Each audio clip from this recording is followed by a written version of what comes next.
So আজকে আমরা এই কমপ্লিট অ্যানিমেশনটা দেখব যেখানে পজিশন স্কেলিং এবং রোটেশনের ব্যবহার করে এই অ্যানিমেশনটা করা হয়েছে এবং এই ৩টি ইন্ডিভিজুয়াল টিউটোরিয়াল ইতিপূর্বে আমার চ্যানেলে পাবলিশ করেছি।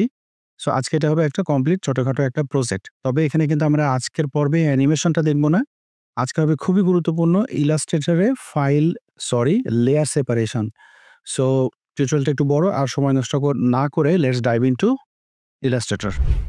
ওকে, আজকের ফ্রি পিক থেকে নেওয়া ফাইলটাকে ইলাস্ট্রেটরে ওপেন করে নিয়েছি। অ্যাজ ইউজুয়াল এটা ডাউনলোড লিঙ্ক ডেসক্রিপশনে দেওয়া থাকবে এবং টিউটোরিয়ালে যে আমি লেয়ার সেপারেট করব সেই ফাইলটারও ডাউনলোড লিঙ্ক ডেসক্রিপশনে দিয়ে রাখবো আপনাদের প্র্যাকটিসের জন্য। ইলাস্ট্রেটরে লেয়ার সেপারেশন কিন্তু খুবই গুরুত্বপূর্ণ, কিন্তু অনেকের মাঝে এই ধারণাটা পরিষ্কার নয়। কিন্তু একটু প্র্যাকটিস করলেই কিন্তু এই কনসেপ্টটা ক্লিয়ার করা সম্ভব। সো আজকে আমি চেষ্টা করব ইলাস্ট্রেটরে লেয়ার সেপারেশন সম্পর্কে একটা স্বচ্ছ ধারণা দিতে। আজকে শিখবো একদম ম্যানুয়ালি একটা লেয়ার ধরে ড্র্যাগ করে আলাদা লেয়ারে আমরা ট্রান্সফার করব। সো আমরা যদি এখন লেয়ার প্যানেলটাকে একটু লক্ষ্য করি তাহলে এখানে আমরা ৩ টা লেয়ার দেখতে পাচ্ছি। টেক্সট, অবজেক্ট এবং ব্যাকগ্রাউন্ড। যেহেতু এই ব্যাকগ্রাউন্ড লেয়ারে আমাদের কোনো কাজ নেই, সুতরাং এখানে ক্লিক করে এই লেয়ারটাকে আমরা একটু লক করে ফেলি আমাদের কাজের সুবিধার জন্য।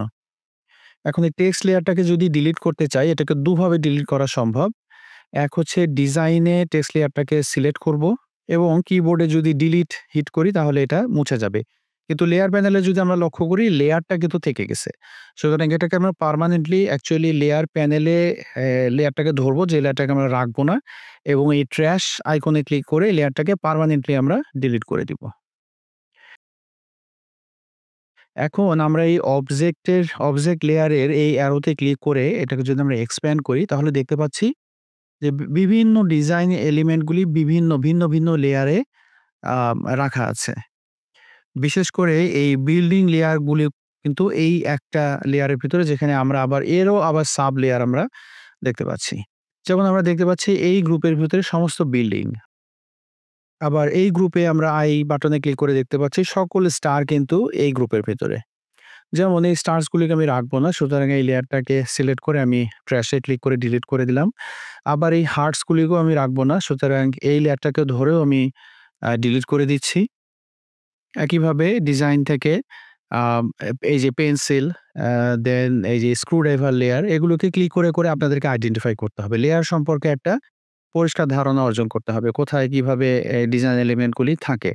তারপরে এই যে মানুষ দুটো, এই দুটোকে আমি ডিলিট করে দিতে যাচ্ছি এই লেয়ারে। সুতরাং এই লেয়ারটাকে ধরে ট্র্যাশে ক্লিক করে ডিলিট করে দিলাম। এখন আমাদের ডিজাইনটা আমি যেমনটা চাচ্ছিলাম ঠিক সেরকম একটা লুক চলে এসছে আমার ইলাস্ট্রেটর ফাইল। আচ্ছা। এবং এই যে বিল্ডিং গুলি যে লেয়ারের ভিতরে, এখানে রেক্টেঙ্গল যে লেয়ারটা দেখছি, আসলে কিন্তু এই লেয়ারটাও আমার দরকার নাই। এটাতে আমি ক্লিক করে দেখতে পাচ্ছি কোনো কিছুই আসলে সিলেক্ট হচ্ছে না।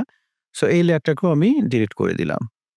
এখন যেমন এই লেয়ারে আমরা দেখতে পাচ্ছি এটা ক্লাউড লেয়ার। এখন এই একটা লেয়ারের ভিতরে কিন্তু ২ টা cloud, left cloud, right cloud. এখন এটাকে যদি এই অবস্থায় রেখে দেই তাহলে এবং আফটার ইফেক্ট এ গিয়ে যদি এটাকে অ্যানিমেট করি তখন কিন্তু ২ টা ক্লাউডই কিন্তু মুভ করা শুরু করবে একসাথে। তো আমরা তো চাইবো যে লেফট ক্লাউড আসবে লেফট সাইড থেকে, রাইট ক্লাউড আসবে রাইট সাইড থেকে। সুতরাং আমাদেরকে কিন্তু এই দুটাকে ২ টা আলাদা লেয়ারে আলাদা করতে হবে। সো এটাকে আমি এই অবজেক্ট লেয়ারের বাহিরে নিয়ে যাব। সো এই অবজেক্ট লেয়ারটাকে আমি সিলেক্ট করলাম এবং লেয়ার প্যানেলের নিচে প্লাস আইকনে ক্লিক করে ২ টা আমি ব্ল্যাংক লেয়ার নিলাম এবং একটা ক্লাউড লেয়ার ধরে, যেমন আমি এই লেয়ারটাকে ধরে আমি একটা লেয়ারে ট্রান্সফার করলাম, মুভ করলাম এবং পুনরায় আবার নিচের ক্লাউডটাকেও ধরে আরেকটা লেয়ারে আমি মুভ করলাম। এখন কিন্তু আমার ২ টা ক্লাউড ২ টা আলাদা লেয়ারে সেপারেটেড হয়ে গেল। আবার এই লেয়ারটাকে যদি দেখি তাহলে এটা হচ্ছে গ্রাস লেয়ারটা। সো এই লেয়ারটাকে যদি এক্সপ্যান্ড করি তাহলে ৩ টা লেয়ারে কিন্তু এই যে ৩ টা গ্রাস অবজেক্ট আমরা দেখতে পাচ্ছি। আমি ঠিক যেভাবে করব আমি আপনাদেরকে রিকমেন্ড করব একদম অবিকল সেভাবে ধরে আপনারা লেয়ারগুলিকে সেপারেট করেন। তাহলে দেখবেন ফিউচারে আপনি যখন কাজ করবেন আপনার নিজের ভিতরে একটা দক্ষতা ডেভেলপ হবে। তখন আপনি নিজের মতো করে স্বাচ্ছন্দ্য মতো লেয়ারগুলিকে সেপারেট করতে পারবেন। সো পুনরায় আমি এই যে অবজেক্ট লেয়ারকে সিলেক্ট করলাম এবং প্লাস আইকনে ক্লিক করে আরো ৩ টা লেয়ার আমি নিয়ে নিলাম, ব্ল্যাংক লেয়ার নিয়ে নিলাম এবং একটা লেয়ার ধরে ড্র্যাগ করে একটা ব্ল্যাংক লেয়ারে ড্রপ করব। এইভাবে আমি ৩ টা গ্রাস লেয়ারকে ৩ টা লেয়ারে নিয়ে ড্রপ করছি। আবার যেমন এই যে এই লেয়ার হচ্ছে প্লান্ট দুটো, লেফট প্লান্ট এবং রাইট প্লান্ট, এটাকে আমি স্কিপ করে গেলাম। Very easy. আমার মনে হয় আপনারা পারবেন বিকজ আমি ক্লাউড এবং আ কি দেখালাম? গ্রাস ২ টা লেয়ার আমি দেখাইছি so you can do that. আমি মুভ করতে যাচ্ছি এই বিল্ডিং লেয়ারে বিকজ এইখানে অনেকগুলো অবজেক্ট আছে। এইটাকে একটু আলাদা করে দেখাই আমি। সো বিল্ডিং এর নিচে আবার দেখতে পাচ্ছি উইন্ডমিল এর লেয়ারটা। সো আমি উইন্ডমিলটাকে দিয়ে শুরু করতে চাচ্ছি। Once again object a click করে আমি ২ টা লেয়ার নিয়ে নিলাম এবং ১ম এ এই আ লেফট উইন্ডমিলটাকে ধরে ড্র্যাগ করে একটা লেয়ারে সেপারেটলি নিয়ে গেলাম এবং পুনরায় রাইট উইন্ডমিলটাকেও ধরে ড্র্যাগ করে আরেকটা লেয়ারে ড্রপ করলাম। এখন আমাদের দুটো উইন্ডমিল ২ টা লেয়ারে সেপারেট হইছে। কিন্তু এখানে কিন্তু আমাদের একটা কাজ আছে। আসলে কোনো কাজই কিন্তু সহজ নয়। বিশেষ করে এই যে Illustrator এ ফাইল সেপারেশন, After Effects এ অ্যানিমেট করা কাজগুলো ইন্টারেস্টিং কিন্তু কাজগুলোর জন্য অনেক ধৈর্যের প্রয়োজন আছে। তো এখানেও কিন্তু আমাদেরকে হচ্ছে যে যেটা করতে হবে আমরা নিশ্চয়ই ব্লেড গুলোকে ঘুরাতে চাই বা ঘুরাবো। আ তো সুতরাং আমাদের আবার কি করতে হবে? এই ব্লেড গুলিকে আবার আলাদা করতে হবে। যেমন এই উইন্ডমিলের লেয়ারে এক্সপ্যান্ড করে যদি দেখি, তাহলে এইখানে কিন্তু আবার দেখতে পাচ্ছি যে ৩ টা লেয়ার। এই যে এই সার্কেলটা, দেন স্ট্যান্ড এবং হচ্ছে ব্লেডস। সো যেটা করব এই উইন্ডমিল লেয়ারটাকে সিলেক্ট করে এর উপরে একটা লেয়ার নিব। এবং এই যে সার্কেল এবং এই ব্লেড এই ২ টো লেয়ারকে শিফট চেপে সিলেক্ট করে ড্র্যাগ করে উপরের লেয়ারে ড্রপ করব। এখন যেটা হলো আমার ব্লেড কিন্তু সেপারেট একটা লেয়ারে চলে আসলো এবং স্ট্যান্ড আরেকটা লেয়ারে চলে আসলো। সো এখন আমরা ইজিলি ব্লেডের উপরে আমরা রোটেশন এপ্লাই করতে পারবো। আর স্ট্যান্ডে আমরা স্কেলিং এপ্লাই করতে পারবো আফটার ইফেক্ট এ। একইভাবে আমি ডানেরটাও দেখাই। আ এটা একটু এদিকে নিয়ে আসি। ওকে এবং একটু জুম করে নিলাম। সুতরাং এই লেয়ারটা সিলেক্ট থাকা অবস্থায় এর উপরে আমি একটা লেয়ার নেব এবং এটাকে আ এক্সপ্যান্ড করব। পুনরায় আবার এক্সপ্যান্ড করব এবং এই পাত এবং এই যে ব্লেড লেয়ারটাকে ধরে ড্র্যাগ করে আমি ১১ নাম্বার লেয়ারে ড্রপ করলাম। এখন আমরা দেখব এই বিল্ডিং গুলোকে সেপারেট করব। তো সুতরাং এখানে আমাদের কয়টা বিল্ডিং? ১ টা, ২ টা, ৩ টা, ৪ টা, ৫ টা, ৬ টা, ৭ টা। তো সুতরাং আমি অবজেক্ট লেয়ারকে ধরে একদম ৭ টা ব্ল্যাংক লেয়ার আমি নিয়ে নিলাম। তো সুতরাং এই গ্রুপটাকে আমি আরেকবার এক্সপ্যান্ড করে সকল বিল্ডিং গুলিকে আলাদা করে নেই এবং একটা ধরে সবগুলোকে আসেন আমরা সব ৭ টা লেয়ারে ৭ টা বিল্ডিংকে ৭ টা লেয়ারে নিয়ে যাই। একটা করে ধরতেছি এবং আমি ড্র্যাগ অ্যান্ড ড্রপ করতেছি ব্ল্যাংক লেয়ার গুলোতে। ওকে, এই মুহূর্তে দেখতে পাচ্ছি সবকিছু কেমন একটু এলোমেলো হয়ে গেছে, তাই না? উইন্ডমিল চলে আসছে বিল্ডিং এর উপরে। আবার এই যে নিচের ব্যাকগ্রাউন্ড হচ্ছে উপরে চলে আসছে। কোনো সমস্যা নাই। এগুলোকে লেয়ার গুলিকে একটু রিঅ্যারেঞ্জ করলেই ঠিক হয়ে যাবে। সো আমাদের এই যে নিচের যে ব্যাকগ্রাউন্ডটা মানে রোড আরকি, এটাকে যেতে হবে বিল্ডিং এর উপরে এবং এই উইন্ডমিলকে যেতে হবে বিল্ডিং এর পিছনে। সো আমরা এক কাজ করি যে এই যে অবজেক্টস যে লেয়ারটা ছিল এটাকে ধরে একদম এই লেয়ারের উপরে নিয়ে যাই। সো এখন কিন্তু এটা ঠিক হয়ে গেল। আচ্ছা, আমাদেরকে এখানে খুব গুরুত্বপূর্ণ একটা কাজ আমরা করে নিই। সেটা হচ্ছে লেয়ার গুলিকে রিনেম করে নিই। অন্যথায় আমার কিন্তু এখন নিজেরই অসুবিধা হচ্ছে যে ক্লিক করে দেখতে হচ্ছে যে কোন লেয়ারে কোন অবজেক্টটা বিদ্যমান। তো সুতরাং আমরা সবগুলিকে রিনেম করে ফেলবো। ওকে, এটা কি? এটা হচ্ছে রাইট ক্লাউড। সো এটা একটা নাম দিয়ে দিলাম রাইট ক্লাউড। আর এটার নাম দিয়ে দেই লেফট ক্লাউড। আচ্ছা, এই যে ব্যাকগ্রাউন্ড এই লেয়ারটার নাম দিয়ে দেই এটা আসলে রোড। এই লেয়ারটার নাম দিতে হবে লেফট ব্লেড আর তার নিচে ডেফিনিটলি লেফট স্ট্যান্ড।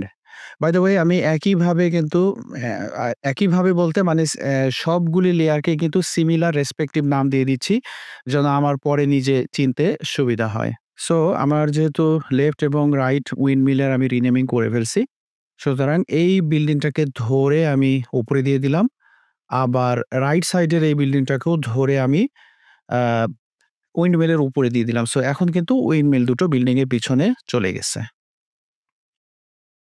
একই সাথে আমি বাকি বিল্ডিং গুলোও উপরেই নিয়ে যাবো। কারণ সবগুলো বিল্ডিং যদি আমার পাশাপাশি না থাকে, অ্যানিমেশন সিকোয়েন্স মেইনটেইন করাটা একটু মুশকিল হবে। সুতরাং এই ১৮ থেকে ১৩ লেয়ার গুলিকে আমি শিফট চেপে সিলেক্ট করলাম এবং ড্র্যাগ করে সবগুলো বিল্ডিংকে পাশাপাশি রাখলাম। এখন আমি আইডেন্টিফিকেশন এর সুবিধার জন্য লেফট বিল্ডিংটার নাম দিলাম লেফট বিল্ডিং এবং ডানের বিল্ডিংটার নাম দিলাম রাইট বিল্ডিং এবং বাকি বিল্ডিংগুলিকে B1, B2, B3 এভাবে সিকোয়েন্স একটা ইয়েতে আমি রিনেম করে নিচ্ছি। ওকে, আলহামদুলিল্লাহ। It's looking very good. আমাদের কিন্তু লেয়ার সেপারেশন এবং রিনেম করার পরে নিট অ্যান্ড ক্লিন একটা লুক আসছে।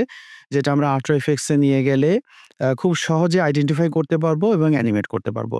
সো আমি চেষ্টা করছি সময় নিয়ে এবং ম্যানুয়ালি একটা লেয়ার ধরে কোনো কিছুকে আমি স্কিপ করিনি।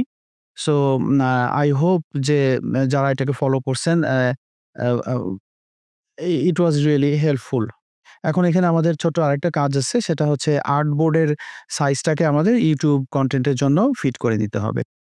আ ইলাস্ট্রেটরে এটা হচ্ছে আর্টবোর্ড টুল। এই আইকনটাতে ডাবল ক্লিক করব। সো এখানে আমরা আমাদের আর্টবোর্ডের সাইজ দেখতে পাচ্ছি ৭৫০ বাই ৫০০, কিন্তু YouTube কনটেন্টের জন্য আমার এটা প্রয়োজন 1920 বাই 1080। সো এখানে ক্লিক করে উইডথ করে দিলাম 1920 এবং হাইট 1080। সো এখন দেখতে পাচ্ছি আর্টবোর্ড সাইজ যথেষ্ট পরিমাণে বড় হয়ে গেছে, কিন্তু সেই অনুপাতে কনটেন্ট অনেক ছোট দেখাচ্ছে। বাট কোনো অ্যা সমস্যাই না এটা। আমরা ফিক্স করে ফেলি। আচ্ছা, এখন আমরা যেটা করব সেটা হচ্ছে যে মাউস দিয়ে ড্র্যাগ করে সকল ডিজাইন এলিমেন্টকে সিলেক্ট করব এবং লেটস সে এই যে উপরের কোনো একটা কর্নারকে ধরে শিফট চেপে এটাকে এনলার্জ করব, ড্র্যাগ করব উপরের দিকে। তাহলে সরি, আসলে এটা হচ্ছে না। ব্যাকগ্রাউন্ডটা হ্যাঁ, ফ্রিজ হয়ে আছে। ভালোই হইছে। এই জিনিসটা একটু আ এক্সপ্লেইন করি আমি। আপনাদের নিশ্চয়ই মনে আছে যে শুরু থেকে তো লেয়ারটাকে লক করছিলাম কাজের সুবিধার জন্য। সো এটাকে আনলক করতে হবে। তারপরে আমরা পুনরায় ড্রাগ করব। এবার পুনরায় সবগুলোকে সিলেক্ট করে উপরের দিকে ড্রাগ করে এনলার্জ করে নিলাম এবং আবার নিচের দিকে আ ড্রাগ করে শিফট চেপে ড্রাগ করে ক্যানভাস সাইজের সাথে মিলিয়ে নেব। ওকে, এখন আমাদের ডানে বামে সাদা অংশ দেখতে পাচ্ছি। সো এটাকে শুধুমাত্র এই যে ব্যাকগ্রাউন্ড লেয়ারটাকে ধরবো। সো এটাকে ধরে ডানে একটু ড্র্যাগ করে বড় করে দিলাম। আবার বামেও ড্র্যাগ করে সাদা অংশটাকে ফিল আপ করে দিলাম। আচ্ছা, এখন আমাদের কি করতে হবে বলেন তো? এই যে এই রোডটাও কিন্তু একটু ছোট হয়ে আছে, যার জন্য ডানে বামে ফাঁকা দেখা যাচ্ছে। সুতরাং এটাও অনুরূপভাবে ডানে এবং বামে একটু ড্র্যাগ করে এ বাড়তি জায়গাটা, ফাঁকা জায়গাটাকে ফিল আপ করে দিলাম। সো আমাদের 1920 1080 আর্টবোর্ডে ডিজাইনটাকে ফিট করলাম। এভাবে কিন্তু আপনারা ফ্রি পিক থেকে অনেক সময় স্কোয়ার সাইজের ডিজাইন পাবেন, ভিন্ন সাইজের ডিজাইন পাবেন। এগুলোকে কিন্তু আর্টবোর্ডে ক্লিক করে যদি YouTube এর জন্য কনটেন্ট বানাই তাহলে 1920 1080, আর যদি Facebook এর জন্য বানাই তাহলে স্কোয়ার সাইজ 1000, 1500 হতে পারে। সো সেটাও আমরা শিখে নিলাম এবং ওয়ান্স এগেইন যেহেতু এটা লেয়ার সেপারেশন এর উপরে আমার টিউটোরিয়াল ছিল, um uh I gave my best effort. Uh rest on you. আমার মনে হয় আপনারা প্র্যাকটিস করবেন। কোনো ব্যাপারই না। খুবই সহজ একটা টাস্ক। শুধু একটু ধৈর্যের সাথে লেয়ার গুলিকে আইডেন্টিফাই করে আলাদা করতে হয়। আ এবং আমরা সেকেন্ড আরেকটা পর্বে অ্যানিমেশন করব। Till then tata bye bye and take care and always be creative.